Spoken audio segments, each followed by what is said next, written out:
ইসলামপুর রথের মেলায় গিয়ে এমন কি হলো যে আমাকে আমার কপালের টিকা মুছেই দিতে হলো? ভিড়ের মধ্যে পড়ে যাওয়া এই জিনিসটি কিন্তু রাস্তা গাড়িগুলো পিষে দিল, আর সেই কারণেই কিন্তু কান্না কোনো মতেই থামছিল না। দেখো বিকেল বিকেল বেরিয়ে পড়লাম, সবার প্রথমে চলে আসলাম কিন্তু হনুমান মন্দিরের সামনে। আর রাস্তাঘাট দেখে তো বুঝতেই পারছো একটু আগে কিন্তু বৃষ্টি হয়েছে।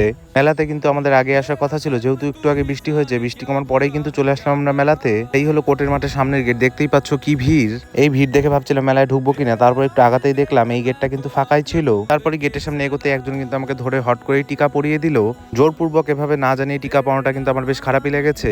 এই কারণেই যে আমি টিকা তুলে দিয়েছি তেমনটা কিন্তু নয়, একটু পরেই বলবো কারণটি। আর এখন তো দেখতেই পাচ্ছ চলে আসলাম মেলার ভেতরে। মেলার ভেতরে কিন্তু ভিড় বেশ ভালোই ছিল। ভিড় গরমের কারণে দেখো টিকাটি কিন্তু আমার গলে গলে পড়ছিল। যেহেতু আমি জানি ভিড়ের মধ্যে গেলে ঘেমে এগুলো সবই গলে যাবে, সেই কারণে কিন্তু আমি টিপটা পড়তে চাইনি। যাই হোক, এখন যেহেতু গলে গিয়েছে তাই কিন্তু আমাকে উঠিয়ে দিতে হচ্ছে টিকাগুলি। শীতকাল হলে কিন্তু অবশ্যই আমি রেখে দিতাম, কোনো আমার অসুবিধাই হতো না। গরমের কারণে গলে গলে সব কিন্তু আমার জামাতেই লেগে যাচ্ছিল। মেলার বাইরে থেকে কিন্তু ভেবেছিলাম মেলার ভেতরে প্রচন্ড কাদা হবে, কিন্তু ভিতরে ঢুকে দেখি সব শুকনোই ছিল। তো তোমরা কারা কারা এই মেলায় এসেছিলে অবশ্যই কিন্তু কমেন্টে জানাবে। মেলা ঘুরেই কিন্তু বেরিয়ে পড়লাম এখন রাস্তা। দেখতেই পাচ্ছ রাস্তা কিন্তু ছিল প্রচন্ড পরিমাণে ভিড়। আমি তো রাস্তা দিয়ে হেঁটে হেঁটে যাচ্ছিলাম, তখনই কিন্তু একটা বাচ্চা আইসক্রিম পড়ে যায় রাস্তায়। ভিড়ের কারণে দেখো দেখতেই পাচ্ছ গাড়ি ঘোড়া কিন্তু এসে সেই আইসক্রিমটাকে পিষেই দিল। সেই কারণে কিন্তু রাস্তাতেই বাচ্চাটা কান্না করা শুরু করে দিল, কোনো মতে কিন্তু তার কান্না থামছিল না।